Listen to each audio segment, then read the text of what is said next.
और एक एक शब्द बड़ा मूल्यवान है जी।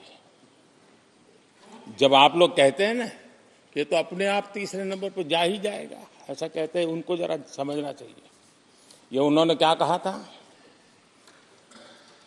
आई now wish to look forward and outline a vision for the future.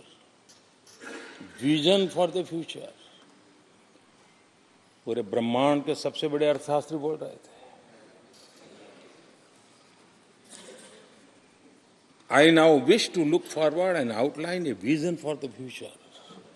आगे कहते हैं, I wonder how many have noted the fact that India's economy, in terms of the size of its GDP, is the 11th largest in the world.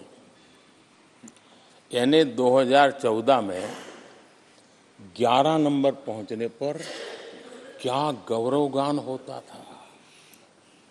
आज 5 पर पहुंच गए और आपको क्या हो गया? क्या हो गया? आदरणीय अध्यक्ष जी, आदरणीय अध्यक्ष जी, आदरणीय अध्यक्ष जी, आदरणीय अध्यक्ष जी, आदरणीय अध्यक्ष जी, आदरणीय अध्यक्ष जी, मैं आगे पढ़ रहा हूं।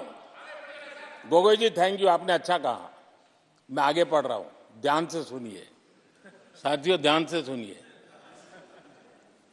उन्होंने कहा था is the 11th largest in the world.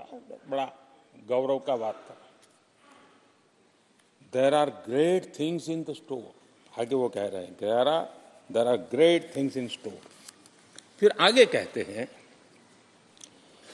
there is a well argued view that in the next 3 decades,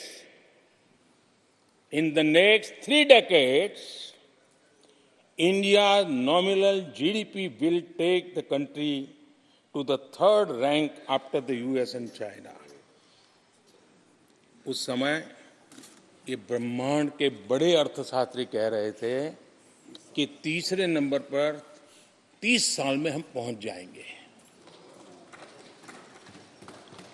30 साल। और फिर कहा था ये मेरा विजन, जो मैं मनमोहन सिंह नहीं थे उस वक्त, मनमोहन सिंह नहीं थे। बहुत लोग हैं जो ये ख्यालों में रहते हैं वो ब्रह्मांड के सबसे बड़ी अर्थशास्त्री है।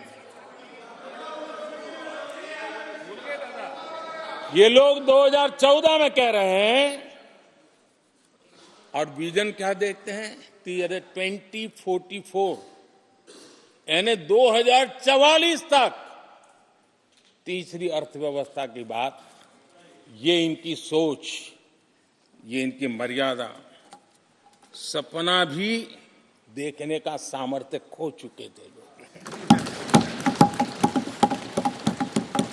संकल्प तो दूर की बात थी। 30 साल का इंतजार करने के लिए मेरे देश की युवा पीढ़ी को कह कर गए थे। लेकिन हम आज आपके सामने विश्वास से खड़े हैं, इस पवित्र सदन में खड़े हैं, और मैं आपको विश्वास दिलाता हूं कि 30 साल हम नहीं लगने देंगे। ये मोदी की गारंटी है। मेरे तीसरे कार्यकाल में देश दुनिया की तीसरी आर्थिक शक्ति बन जाए।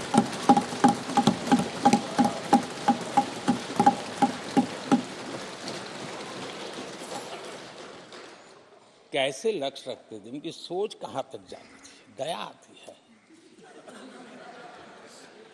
और आप लोग 11 नंबर पे बड़ा गर्व कर रहे थे, अब 5 नंबर पहुंचा दिए जी।